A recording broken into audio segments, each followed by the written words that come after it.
Ariel Clark. That's me. The only daughter, at least, until things changed. I'm an introverted high school student, constantly feeling like I'm invisible. No friends, no one I can trust. The isolation is deafening. The cruel remarks from Max, my classmate, echo in my head daily. He's a bully, and I do nothing to stop it. I'm too weak to stand up for myself. Crystal, she's the only so-called friend I have, but that's a hollow title. She uses me. She's popular, effortlessly adored, while I'm just someone who helps her with her homework. The worst part? She's with Jasper, my crush since 8th grade. He's everything I've ever wanted, but I can't even muster the courage to speak to him, let alone approach him now that he's with Crystal. It all started on one of those days, the ones where it felt like the world was against me. It was hard, unbearable even. Ariel, breakfast is ready. Yes, coming. I was about to step out of my room when I heard it. A faint sound coming from the bathroom. It stopped me in my tracks. I cautiously opened the door, but it was empty. I turned to leave, thinking my mind was playing tricks, when the sound came again. A soft, hollow clink as something dropped into the wash basin. My eyes scanned the room, and there it was. An old pair of glasses, the frames cracked, the lenses dull and forgotten. It seemed out of place, like a long-forgotten relic from a past that didn't belong to me.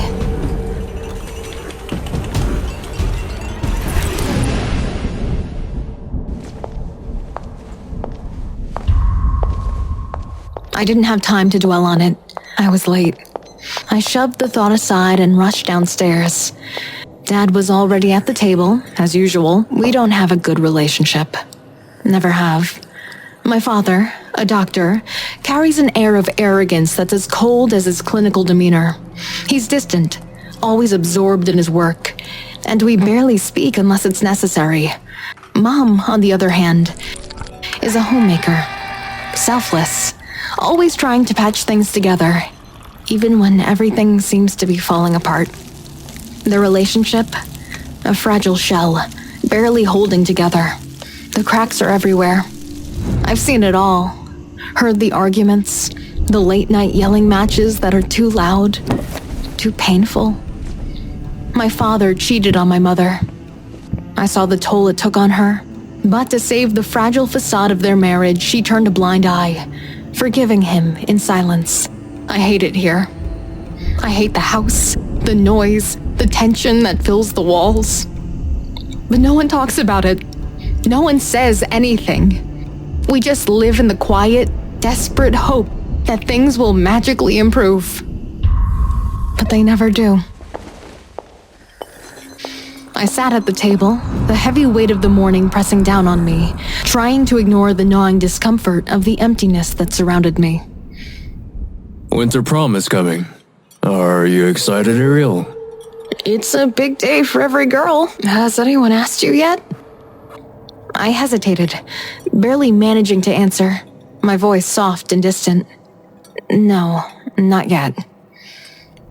I avoided their gaze, feeling their disappointment and pity settle over me like a heavy fog. I'm going to my friend's party tonight. You can come with me and we'll set you up with her son. I shook my head, the offer more of a reminder of my isolation than anything else. Mom, please, I'm not going. Not to the prom, not to your friend's party. Her face tightened, but she only sighed, her concern more suffocating than reassuring. We're just worried about you, she murmured, and I walked away without another word. At school, the usual torment awaited. Max and his gang, ready to make my life hell. But then Crystal appeared with her shiny new car. A rare moment of escape.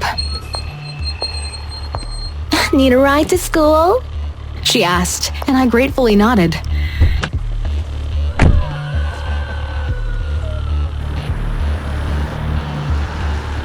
However, relief quickly turned to jealousy when I saw who else was in the car. Jasper, my crush. Crystal and Jasper laughed and flirted in the front seat while I sat silently in the back, invisible, suffocated by their world. When we reached school, the relief I'd felt was gone, replaced by the familiar dread. Lunchtime came, and Max and his gang cornered me once more. Aw, Little Mermaid's hungry? Let me feed you. I mumbled. It's fine, I can feed myself. What? I can't hear you, fish. He taunted, stepping closer. His words pressed down on me like a weight. I wanted to scream, to run, but all I could manage was a strained whisper. Please, let me go. His laughter echoed in my ears as I stood there, small and helpless, trapped in their cruelty. The space between us felt like an insurmountable chasm, and I knew the moment would never end. I will, when I'm done with you. Here, have some water. Fishes need a lot of water. Max grinned, his words sharp and mocking. He grabbed his friend's bottle and threw the slimy, warm liquid at me. It stuck to my hair, and the laughter of his friends echoed as they abandoned me in the hallway. Humiliated, I skipped lunch, heading straight to the washroom to clean myself. The bathroom was empty, a rare blessing. As I scrubbed my hair, I caught sight of my reflection. And for a moment, it didn't move with me. I froze, staring at the strange stillness. Hello? Is this a prank? I whispered, but the girl in the mirror didn't respond. My heart raced, fear crawling up my spine. Please, stop, I begged, my voice trembling. Her lips stayed still, but her eyes, they held pity. Then her voice, chilling and calm, echoed, "Don't be scared, Ariel." I lost all sense of control and bolted from the bathroom, racing out of the school like a madwoman. I only stopped when I reached the ice skating rink, where Crystal and Jasper stood, perfect in their own world. I wished I could be her, confident, surrounded by friends.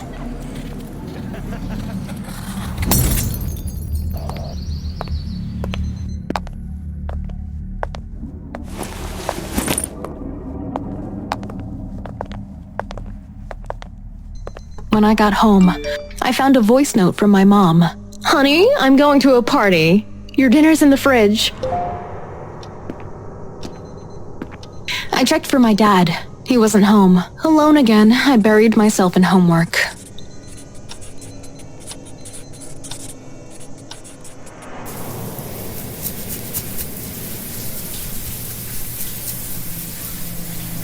But as I took a shower, a low voice called my name, soft and insistent.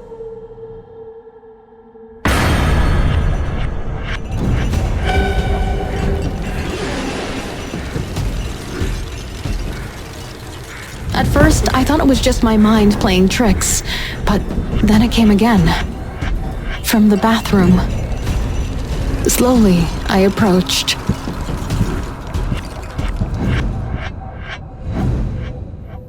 "Hello, twin sister," the voice said.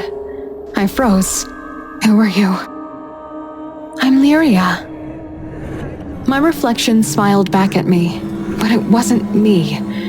It was her, the girl in the mirror. Fear gripped me.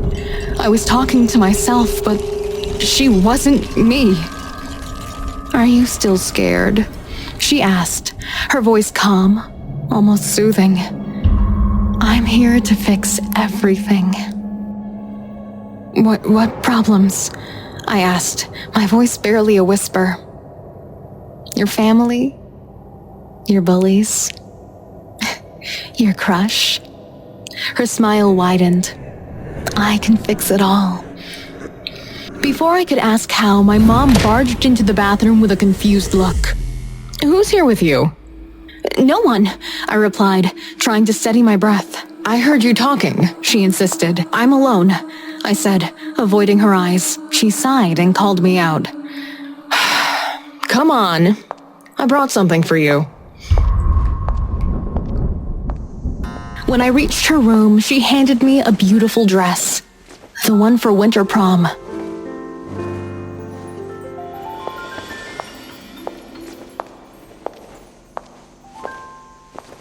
As I tried it on, something caught my eye in the mirror. There was something poking out, and when I pulled it out,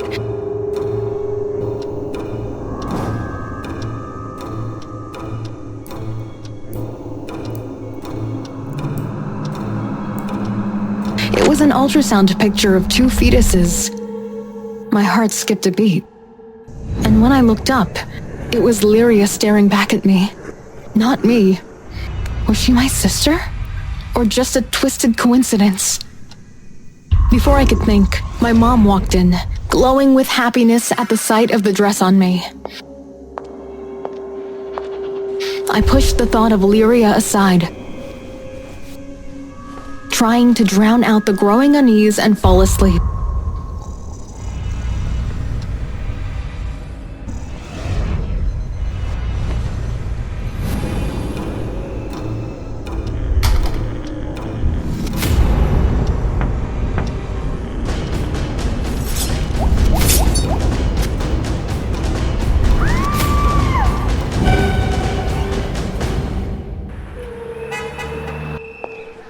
The next day, I asked Crystal if she could teach me to skate for prom. "Of course," she said with an odd enthusiasm. "Meet me at the rink after school."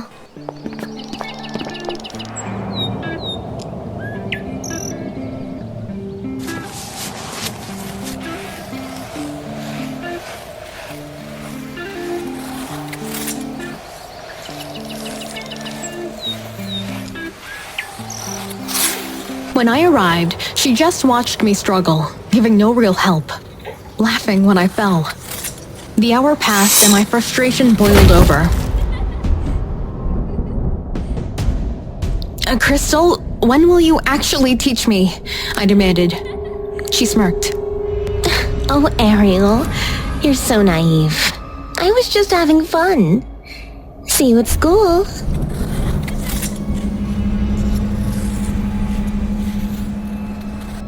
She left me on the ice, alone, humiliated. As I turned to leave, I saw Max and his gang coming. I ran, but they chased me, yelling for me to stop. I ran, my breath ragged in my throat, weaving through dark alleys and shadowed corners, until the sky deepened into twilight. By the time I finally found a place to hide, it was already dark. I stayed hidden, adrenaline still rushing through me, until I felt it was safe to move.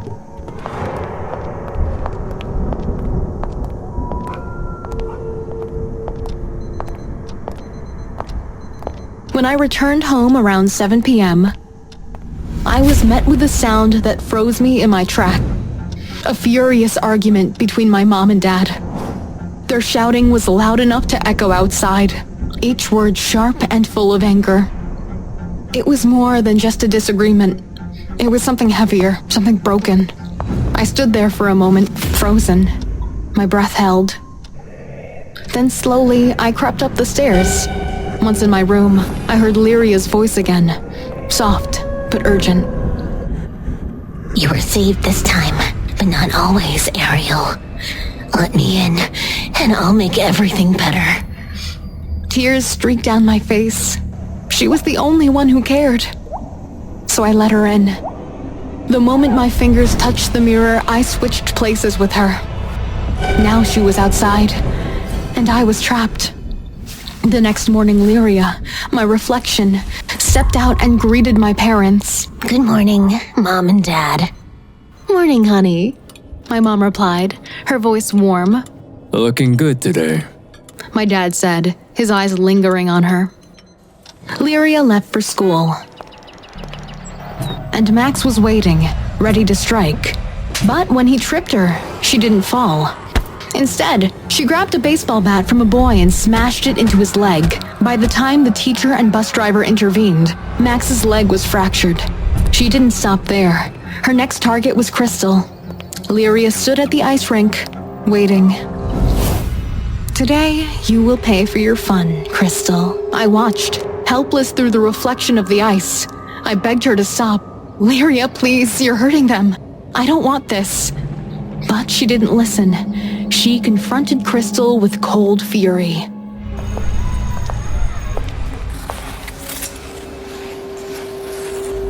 "Here for another lesson?" Crystal taunted. Lyria's smile twisted. "Yes, but this time, no tricks." Crystal tried to apologize, but Lyria wasn't having it. The consequences were coming, and they were brutal.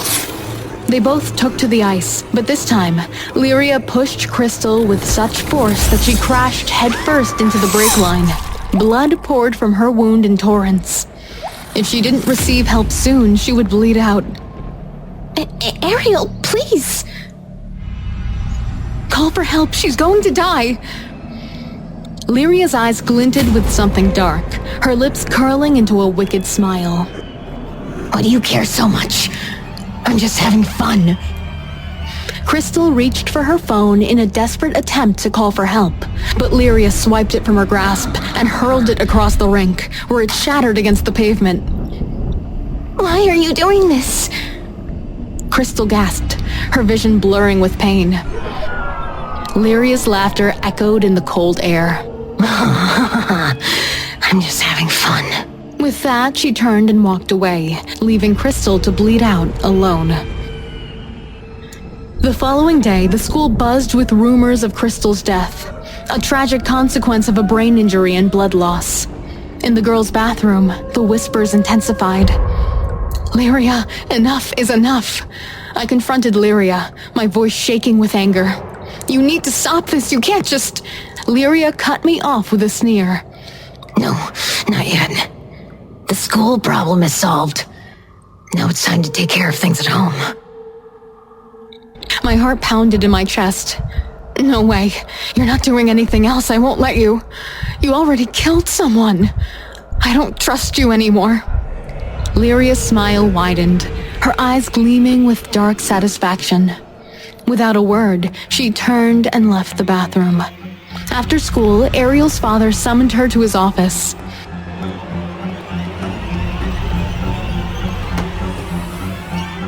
She walked in, her steps heavy, dreading what awaited her. You came. He greeted her with a forced smile. How was school today? Nothing new. Lyria muttered, her tone flat. How was your day? Just fine. I planned something special for you. Your birthday gift. Lyria raised an eyebrow, her curiosity piqued. Really? What is it? He leaned forward, a look of pride in his eyes. A surgery to make you beautiful. Lyria stared at him. So, you think I'm ugly? He hesitated, then said, I'm disappointed to say it, but yes. But we can fix it. We can make you beautiful. So that's why you ignored me all these years? Because I'm not good enough for you? Stop overreacting. In an instant, the anger inside Lyria boiled over.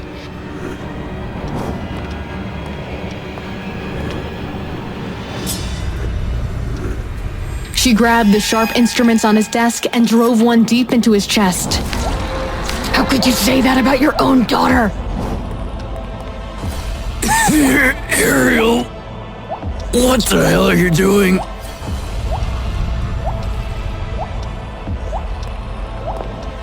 Without another word, she fled the office. The building seemed silent, broken only by the echo of her footsteps. Her father, who had followed her outside, was tragically struck by a truck as he crossed the street. The collision was swift and merciless. His body was thrown to the pavement, lifeless before it even hit the ground. The impact left a crushing stillness in the air, thick with the suddenness of it, but Lyria didn't flinch. She didn't even glance back. A cruel smirk curved her lips, and her dark eyes gleamed with a cold satisfaction. I watched from the window, horrified. Her gaze was like the depths of a blackened abyss, soulless, void of humanity. For a brief moment, she didn't look like a person at all. She approached me, and then, without warning, she switched places with me. As much as I resented my father, he was still my father. I stood there, numb, until my mother arrived. The two of us cried together. And then, just as suddenly as she had appeared, Lyria was gone. Meanwhile, inside the office, the cleaner, now an eyewitness to the horrific chain of events, was compelled to recount what he had seen. He described the scene. He had seen Ariel leaving her father's office in tears, her face contorted with anguish, while her father, driven by some unseen urgency, had rushed after her. Moments later, the tragic accident had occurred. Her father struck by a truck, his life snuffed out in an instant. Lyria's calculated actions had set everything in motion. Time passed, but my mother grew more and more strange. She had nightmares that worsened with each passing night. One evening, she told me she needed to reveal something, a secret that had haunted her for years. She was sitting on her bed, clutching a picture I had seen before. It was the same one I had found in the mirror. Ariel? She whispered, her voice breaking. My sweetheart, you know I love you, don't you? Of course, Mom, I replied softly, my heart aching. She clutched the picture tighter, her hands trembling. I've always wanted to tell you this, but your father never let me. Who? Dad? I asked, confused. Yes, he was evil. And I wasn't a saint either. I shook my head, unable to grasp what she was saying. I don't understand, Mom. What is this all about? She took a deep breath. When you were about to be born, we were expecting twins. But due to complications, you both died. Your father wouldn't accept it. He somehow brought you back to life. I don't know how. But isn't that a good thing, Mom? He saved me. She shook her head slowly, her eyes full of sorrow. No. He went to the washroom and spoke to someone. It wasn't human. He made a deal with them, and he sacrificed your sister for his career. He lied to me. He told me he couldn't save the other one. For months now, I've been having nightmares of delivering my second daughter. And now, you're there too, watching me through the mirror. Your eyes, they're dark as coal. It had been a month since I switched places with Lyria. She had already gotten her revenge on Dad, so why was she still here? The truth hit me like a thunderclap. Lyria's eyes had been as dark as coal before she switched. Mine were blue. That meant Lyria was my twin sister, the one who had died before birth. A sudden noise cut through the air, sending a chill down my spine. Mom and I froze, both of us terrified, yet unable to move. Stay here, I'll go check, Mom said, her voice tight with fear. No, Mom, I'll go with you, my voice cracking. Fine, but you stay behind and run when I say run. Okay.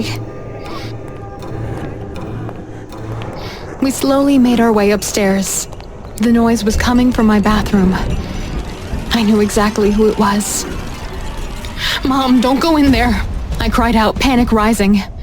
We have to, she said, determination in her voice.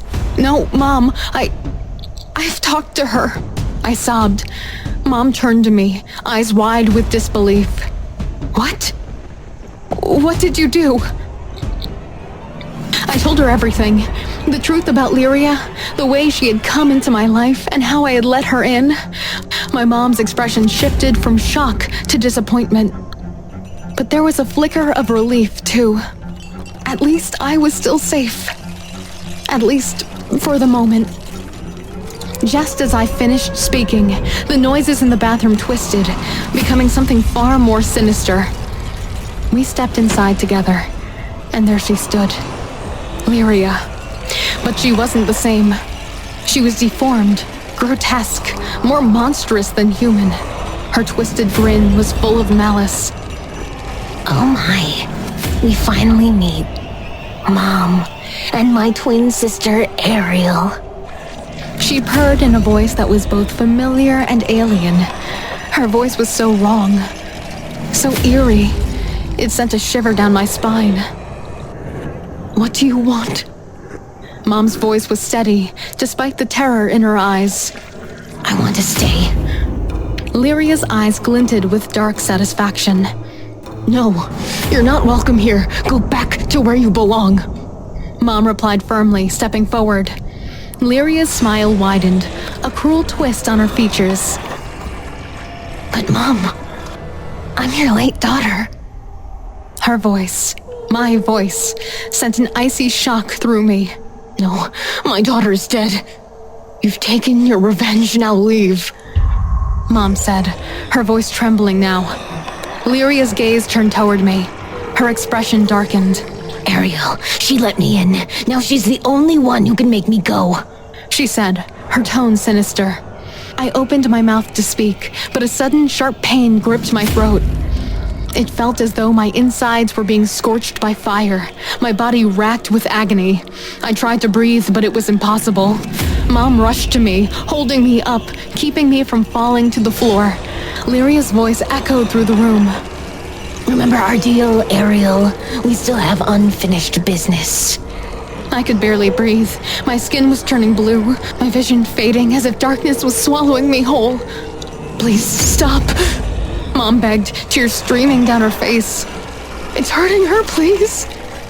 Lyria didn't relent. She continued to squeeze the life out of me, savoring every moment of my suffering. But then, I heard the words that shattered me from within. Mom's voice, weak but resolute, filled the room. Let's make a deal.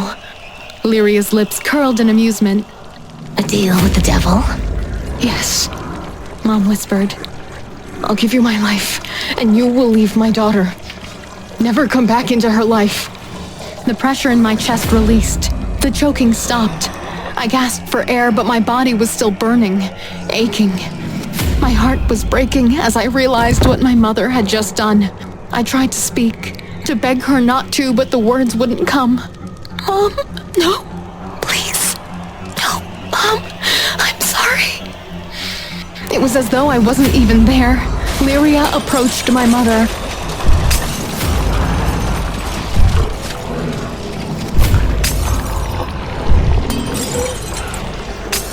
Her eyes glinting with triumph. She kissed me on the forehead, and then she turned to my mother. Thank you. Finally, it's my turn to be a daughter.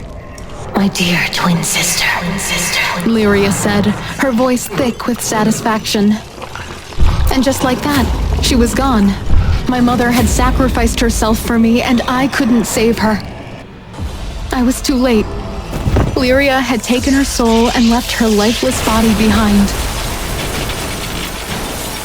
I cried harder than I ever had before, the weight of my mother's sacrifice pressing down on me.